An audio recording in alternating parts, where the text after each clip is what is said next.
How should you evaluate Pitt's offense right now and why Pitt should probably be the runaway favorite for the ACC Coastal? We'll talk about all that today on this episode of Locked On Pitt.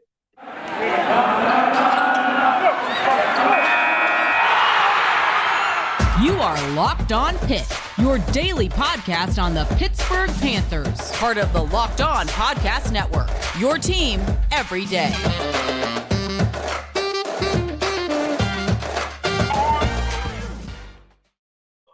Folks, welcome back to another episode of the Locked On Pitt podcast. As always, I'm your host, Nick Faribault. Today's episode of the Locked On Pitt podcast is brought to you by Bet Online. Bet Online has you covered this season with more props, odds, and lines than ever before. Bet Online, where the game starts. And folks, been on a little bit of a hiatus, been a little sick, didn't want to sound like trash up here. To give you guys a good show, I wanted to make sure that I sounded about as good as I can, getting over it now. So we're good to go. And I want to talk about this Pitt Georgia Tech game a little bit. But I also want to talk about the standing of the ACC Coastal and where everything begins as Pitt heads into their ACC schedule now as they face Georgia Tech, their first ACC opponent of the season. But I think first, I want to look at this Pitt offense because I keep hearing a lot of discussion around this Pitt offense and if it's good or not, or how you should evaluate it. It's a tough offense to evaluate for a few reasons. One, the offense has just been so injured. Rodney Hammond, Kedon Slovis, Nick Patty. You have Jared Wayne banged up. Gavin Bartholomew's now banged up. You've missed a few offensive linemen at different times. It has been injury after injury after injury for this unit. And so it's tough to completely put this offense into view. We don't truly know what this offense is yet. I think that is becoming very clear. But I also would say this. Let's just look at a few stats about this offense to me and what potentially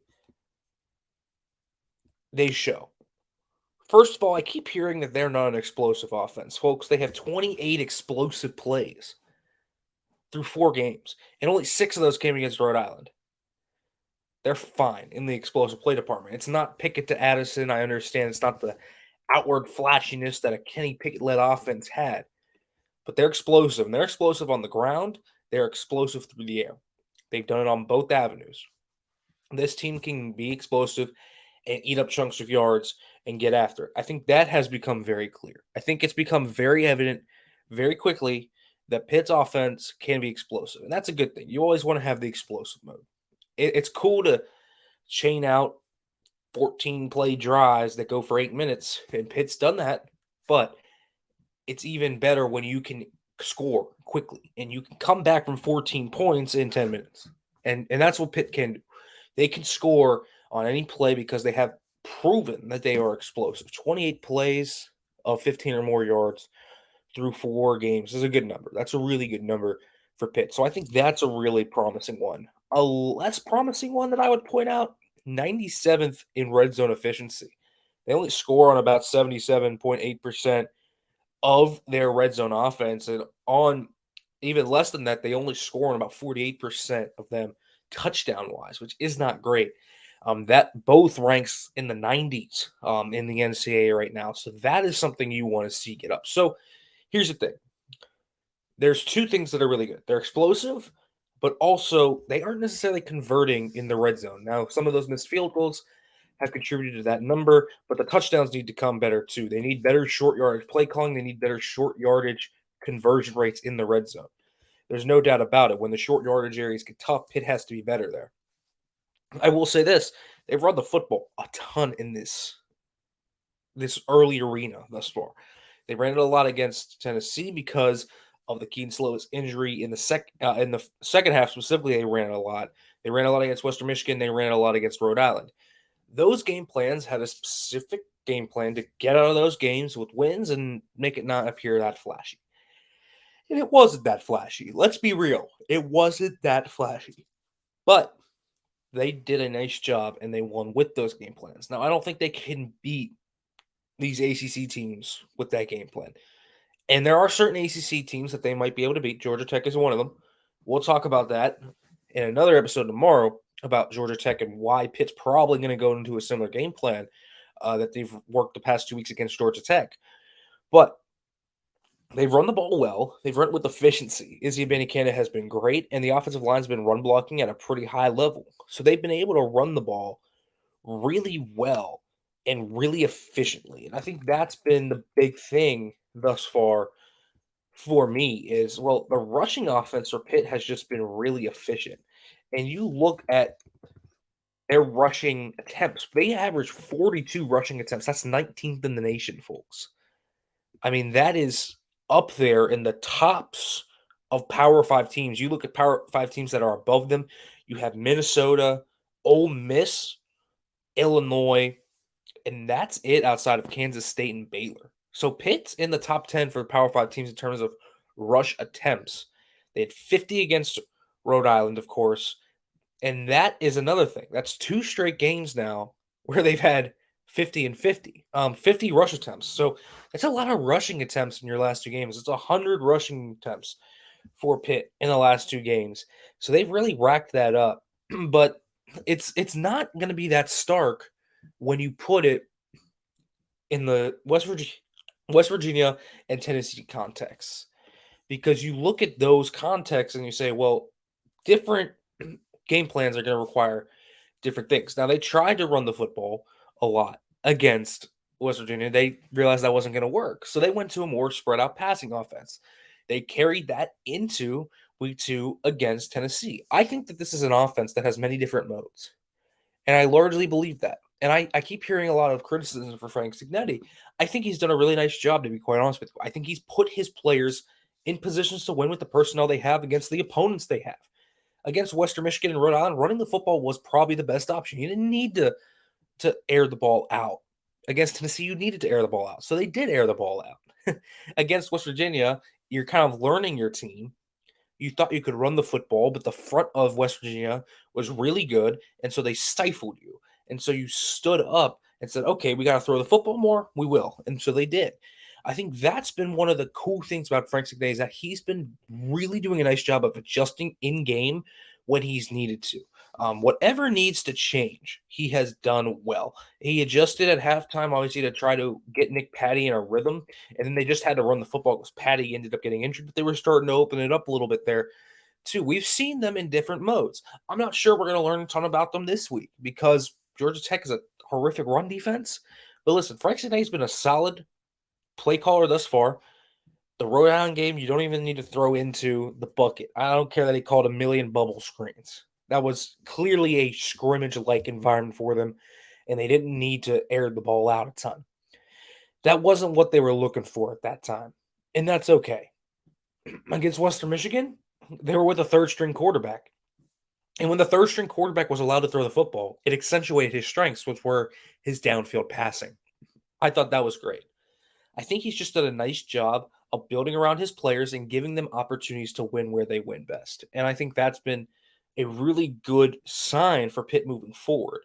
But there are issues with this offense, clear issues that aren't schematic related to me and are more personnel related. And I want to talk about those. But first, folks, I want to let you know about Bet Online. Because, folks, if you want to bet on any game, you can go to betonline.net. It's your number one source for football betting info.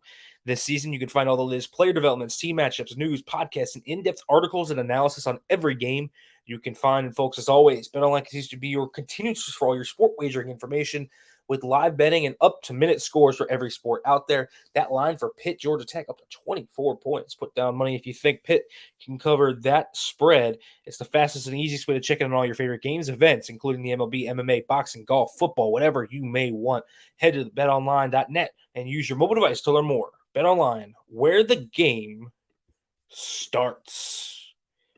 All right, folks, welcome back to the Locked On Pitt podcast as we're continuing to discuss this Pitt offense and kind of what the offense is. We don't truly know what they are. What's their strengths? I think they can do both. I think they can run the football. I also think that they can throw the football. I don't think they're inept at throwing the football. I think that has been the most key thing for me has been, okay, well, they can actually end up airing it out. We saw that against Tennessee to me, is that you look at it and they can air it out and they can truly hit different areas of the field too. I thought they were multi-leveled in that attack. So I thought that was impressive. I think their deep passing needs to be a little bit better. I just don't have a ton of faith right now in the wide receiving core. And that's something that I'll say. I think this receiving core needs to step it up. Now, we don't know what the status of Jared Wayne's going to be this week, and that's going to be a big factor in all of this. But these receivers thus far have not played all that well. And you look at Pitt's separation on tape, it's not there a ton. And that's been the one thing for me that's really been hurting this Pitt offense. These receivers have not stepped up to be as good as they have been in the past. Jared Wayne has been great. Phenomenal player that has helped out Pitt a ton, but he took that hard shot against Western Michigan, didn't play last week. We'll see if he plays this week. I think part of it is a transitional period. I think Kanade Mumfield has shown the flashes of what we thought he could be. I don't think he's lived up to that just yet. He's had a few bad drops, but I think he's been open. And that's been something that I have noticed, is that he has been open. But you just got to get consistency with that. And some of that, again, leaping up from the MAC to the ACC is not just going to be like that for everybody. There are some players that'll be like that. But Mumfield doesn't necessarily have to be that guy. And it doesn't look like he is. But I think he's going to turn that corner. I think he saw that a little bit against Western Michigan, where he made a few dependable grabs for Nate Yarnell. And I think he's turning the corner in that regard. So I like what I'm starting to see out of Kanade Mumfield. I think by the season's end, we'll be talking about Kanade Mumfield as a pretty big contributor. But Bub Means has been another guy that has been all up and down, right? He looks like a guy that still is kind of learning the position a little bit. Doesn't run super crisp routes, has a little bit of drop issues, but his size and his athleticism, it's definitely there. And so you have kind of this ability to hit a third gear with him that no one else at 6'4" is going to have, that he can definitely bring those downfield crisp opportunities and make those contested catches. So I think that's where he's going to be used more. We just haven't seen him used in a dependable manner yet, and he hasn't made those grabs quite yet, but he eats up ground very easily. And I think that's been something that you look at. I still think he needs to work on making those catches when he needs to. He's had a few really bad drops. He's also had a few weird fumbles thus far this year. I just think he needs to work on his overall consistency from rep to rep. There have been flashes where he's been there. He's clearly got the talent. I mean, we're not talking about someone who is devoid of talent here. He is a talented football player. The question is just going to be, can he get that consistency down? And then outside of those three, we just haven't seen anyone really step up. Jalen Barton hasn't had much of an opportunity to do so. He's your de facto speedster that could stretch the field, you thought, but he hasn't played much. Jaden Bradley has had the opportunity and played a lot against Rhode Island, but didn't do much with that opportunity. And so who's going to step up? Is it going to be Addison Copeland? Is it going to be Gavin Thompson? Is it going to be Chena Wobiko? Is it going to be Miles Alston? Do they have to start going past number 4 and 5, which is Barton and Bradley? Or do they give Barton more reps this week? I mean, that wide receiver room to me has to figure out who is number 4 and 5. I think we know who number 1, 2, and 3 are. I think it's very clear. But the question is, well, who's going to be behind them? What if this injury bug hits the receiver room, even if Jared Wayne returns? And so, yes, you have to be patient, but who is going to step up? And is there anyone that can step up? I think that's going to have to be something that Taekwon Underwood and these coaches figure out. And if they need another guy, they're going to have to look for that guy, because right now it just appears to be a top 3. And Bradley has consistency issues. Had a rough game against Rhode Island, no doubt. He just is not completely been there yet. I said at the beginning of the year, I still think he's a year away from fully being there, from fully being ready to contribute. And I think that's true. I think he still needs a year of polish on his routes. I still think he just needs a year to slow the game down. I think next year he'll be really good. I think there's a lot to like about Jaden Bradley. I just don't think he's ready quite yet. And so, yeah, I mean, this team has talent at receiver. It's just where's the consistency? And then the other issue mainly is also the offensive line's pass protection. I think the run blocking has actually been really good these past 2 weeks. And I get it's Western Michigan and Rhode Island, but if they continue it up through the ACC schedule, and I think honestly there's a possibility they do. They look really good up front, cohesive. But in pass pro, they have been up and down. Their quarterbacks have been getting hit. That has been something that has been a little disappointing thus far. I would like to see them work on their pass pro coming up here soon. So I think those two issues, you look at it. You look at the wide receiver play that has not really lived up to its fame just yet, and then those offensive line pass pro issues are the two issues with the offense.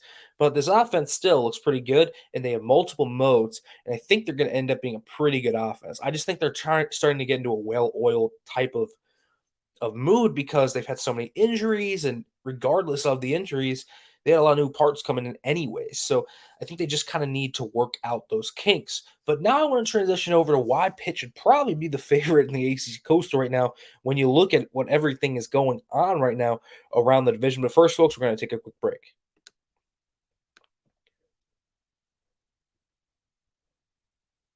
All right, folks, welcome back to the Locked On Pitt podcast as we're discussing Pitt's standing here in the ACC Coastal. And listen, I know everyone thought Miami would be the main competition for the Panthers this year. Thus far, wow. I mean, the loss to A&M is whatever. That's a good team out of the SEC that you knew was probably going to be a challenge for you. It's not necessarily a surprise that you would lose that game if you're Miami, but to come out and get walloped by Middle Tennessee State, I mean, man, that's just a brutal loss for Miami. And then, listen, the rest of the division, it's really not anything. It's really not. I mean, all the other good teams are over on the Atlantic side. Syracuse, the breakout team, Atlantic team. Wake Forest, Atlantic. Florida State, Atlantic. NC State, Clemson, those teams that you expected to be top, they're all in the Atlantic division, folks. They're all in the Atlantic division. And so, here's the thing. What do you do with this Coastal Division? Pitt's been the only team that has showcased an ability to compete with the tops of the top because they lost their top two quarterbacks. Essentially, Nick Patty playing on one foot and almost still beat Tennessee. They took them to town. Their defense has shown some growth. So, honestly, at this point, what do you do with the Coastal? Pitt has to be the favorite, right? Pitt beat a Power 5 team. They have beaten the two non-Power 5 teams they played handily, and they went toe-to-toe with the top 10 team, maybe the third best team in the SEC right now, behind only Alabama and Georgia and Tennessee, and they maybe could have won that game. So, really, what do you do with the Coastal other than, say, Pitt's in the front? Because Virginia Tech's in disarray. They need another year. They need another year. Before Brent Pry lets anything cook, they just need a year. Tony Elliott and Brennan Armstrong, who I thought were going to be the sleeper team to maybe get things going and potentially push Pitt just because they have a really, really solid group of weapons. I thought they might be the team, but they've been unimpressive wholly. UNC, Drake May, and Josh Downs, and then a bunch of guys. I mean, literally, that team has a pretty good offense because Drake May looks great, but that defense is something bad. That is a bad defense, and it'll cause them to lose enough games to where you could be seeing a 6-6, 7-5 year from them. Duke, that's an interesting proposition. I think if there's one team to talk about, it's Duke. Riley Leonard looks tough. Mike Elko has them as a well-coached unit. I'm not sure the talent's completely there yet, and that might be the one issue for me. But I think Duke, they're well-coached. They have a tough quarterback with moxie. I think Riley Leonard's a winner. I think that's going to be a big thing. I think he's someone to look out for in the future. I think that they have some things going for them. So I think the Blue Devils are kind of an interesting team. I'm not sure they're there yet, though. I still think they need to inject more talent into that program, but they are a team that if they get on a run, you could maybe see them as that team. Georgia Tech just fired Jeff Collins. Am I supposed to believe that Georgia Tech's going to make some type of run? And really, the biggest threat to Pitt right now has to be Miami still. I mean, listen, they lost to Middle Tennessee State, but none of their actual goals have been affected by that. Now, benching Tyler Van Dyke and starting Jake Garcia, I mean, who knows with the quarterback situation, but maybe there's enough talent on that team to where I think maybe you can reverse the ship. The defense has been really bad too. That young defense that had a really nice young core, I mean, they've been very, very bad. So I don't know what you completely do with the Coastal.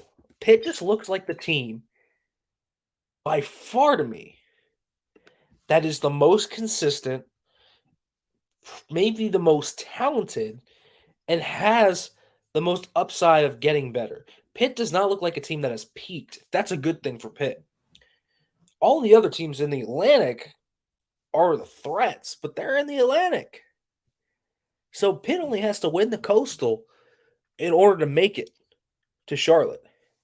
And that's something that's very important to Pitt's goals. Because Pitt right now, their defense looks solid. The offense was injured, but they're going to start to get into a rhythm as long as everything doesn't completely self-destruct injury-wise around this team. I think Pitt's offense is going to start to get into a rhythm. Pitt has a lot of growth potential, and we're at week 5. And this was a lot of what kind of drove Pitt last year to me. Look at the early games last year that Pitt played and how sloppy they were against UMass. Even the Tennessee game, super sloppy in that game. That Western Michigan game was the springboard, obviously, that took them to the next level, but you saw the growth game over game of that unit. They were not a well-oiled machine, and they were much healthier than this Pitt team is right now. This Pitt team, though, has a lot of rungs to go up. Kedon Slovis is a good college quarterback. Frank Cignetti thus far has been a very adaptive play caller. They clearly have talent offensively. They're going to get more talent back. Hopefully, none of the injuries that anyone has suffered are very long term. We'll see about Gavin Bartholomew, but Rodney Ham should be back soon enough. Like, that will be a boost. It has a great stable of running backs with Vincent Davis, Sebo Flemister, Daniel Carter, and Hammond and Vanny Kanda. You hope the receivers will find some level of consistency. Maybe they're starting to come around. So, and maybe you found something in Carter Johnson. I can't forget Carter Johnson, man. He had a really good game. He's had a few good games since coming back from that infection he had at the beginning of the season. He's just been a mauler in blocking. Been very impressive in that regard. So I think Pitt just has the most upside of these teams. They're going to get healthier as the season goes on. They have signs of being a really solid team. They're not there yet, but there's a mold here of Pitt that shows them as a really solid overall team. And so I have to think they're favorites for the ACC Coastal right now. So if Pitt doesn't win the ACC Coastal, I guess you can blame me, but listen, I think they should win the ACC Coastal at this point. As it appears right now, Miami could get right. I think they're more talented than any other team in the Coastal. So I think Miami has that ability to get right and put this in the rearview mirror. But you also have to think about the consistency and the growth potential. Pitt has a lot of that still, and they're 3-1. And so I really put a lot of stock into what Pitt has right now moving up into the season. All right, folks, we'll be back tomorrow. We'll talk about Georgia Tech and the firing of Jeff Collins and how that could potentially change things. We'll be back talking about that, folks, as always. Thanks for listening, and as always, hail to Pitt.